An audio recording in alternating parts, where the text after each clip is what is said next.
Hey, welcome back. We have a knife here today and one that I'm definitely excited to get into. So let's do just that. Make sure I don't damage anything. This is not an inexpensive knife. This is a Sharknivco Waka. And they're not inexpensive if you buy them from Edison Barajas and Mariela Barajas. They're even more expensive if you buy them on the secondary, which unfortunately, unless you have that super good 1 in 200 luck, you're going to. I don't know what the exact numbers are when they do their drops, but your chances of getting one of these on a drop is so low that you'd be really silly to wait it out if you really like the knife. Now, I'm not saying that the knife is worth the money, but if you really want the knife, kind of got to pay the piper. As far as I've seen, I haven't seen a really good way of getting this another way. But let's take a look and see what we think. I'm not 100% sure what to expect on this one, but initial impression is positive. This is the Italian Stallion carbon finish. Oh, excellent. Excellent action. Oh, drop shot. All right, so I've unboxed a few of these, and this would be an excellent one so far. I'm quite impressed with what I'm feeling here. Action's great. One of the funny things about these is they don't have over travel stops, which it's a custom knife. But man, that's to me a pretty good opportunity for improvement. We'll just say that. Maybe that's the 4.0. I don't know what version this one is in particular. Let's see if we can figure that out. It's from January of 2023, so it's probably a 3.4, but I'm not 100% sure. I'll have to go find out from the Barajas. But yeah, it feels great. I've wanted to have a Waka in the collection. I do think it's a really cool knife, really good flexible deployment options. They're custom, they're light, fidgety, a little blade heavy on these carbon scaled versions. These are reduced. You can see they mill out that carbon in there, and it is really light versus the full tie.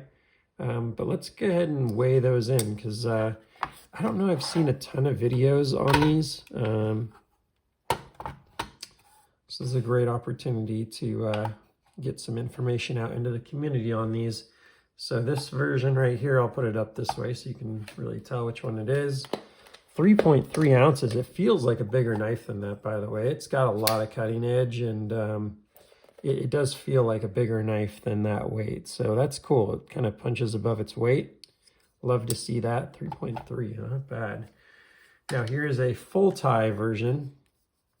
This one is a 3.1. Overall, I think they're generally the same size. I'm not seeing a huge amount of difference.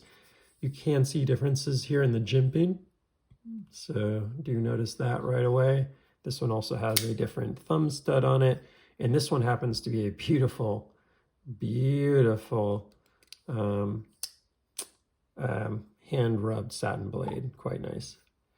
So 3.8. So you do shed about ½ an ounce. I don't know if that's just the generation. This one does have a swedge along here, and this one does not have a swedge. So it does feel like there's a little bit more blade there. But yeah, ½ an ounce difference there. Both of these are quite fantastic. But this one, this is my jam here. Really like this. He makes some with like ventilated, they're called like the Holy Waka version. So he does have some variations of them. The one thing I'll say is it's a little like unpredictable here. Not the best front flipper that I've ever felt in terms of like the ergos. Like it does feel not hard. It's so easy to do that it's like you're pretty unlikely to screw it up. but it feels like it would not be hard to miss the front flipper. I think I may have in the beginning of the video. I'll have to, I can't quite remember if that was this video or another one. I think it was just now though, right? That is an opportunity for improvement. Action on this is fantastic. Reverse flick's great. Thumb flick's great. Front flip's great. Yeah, overall, feels very good. Quite a milling there on the pocket clip, by the way. Take a look at that. Just sort of got a little view underneath there. That is pretty impressive how it's all hollowed out. He's definitely doing some serious stuff here. It's a little sharp here. Could probably do some damage to the pants, but yeah, interesting. Let's see if we have a good lockup, because this action is just so smooth, so drop shut. Rock solid on the lockup. So sweet, I'm happy with that guy. I think that's about all I could ask for from a maker that's doing custom knives. Is, you know, really good action and fit and finish. This feels like a winning purchase here, so good stuff. Second time that I've gotten a Waka in hand and been really pleased with it. I think this, you know, these newer ones are definitely a step up in the way. I don't know what exactly it is, but the detent on this newer one doesn't feel quite as, it feels a little more forgiving, I guess, than the other that I have. It's still subject to lock bar pressure, but like even if I'm kind of going out of my way to do it here and grabbing the lock bar, I'm still not having problems. I haven't missed a thumb flick yet, whereas I've missed quite a few on that 3.1 over there. So there's something that's changed. I don't know what the real difference is. Maybe we can take a look at the lock bar or something and see some of the differences here, but let's see if we can pick it out really quickly, and if not, we'll just move on. But something about this, if I'm holding this lock bar on this 3.1, that is not coming out. Beautiful knife, but definitely not the same somehow. Sorry, let me get these on the screen. And I'm not quickly picking out what the difference is. The lock bars look pretty similar. Maybe you can tell more when they're locked up.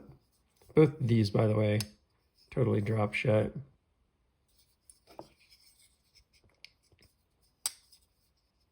The finish is very different, by the way. I like both of them, but that's pretty nice. I probably prefer that a little bit. It's a little more grippy over here than this guy.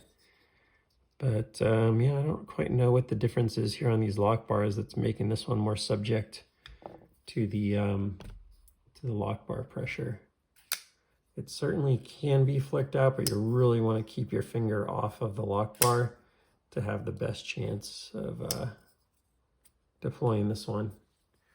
So not sure what that is, but I'm sure someone with more knowledge about the models can weigh in the comments.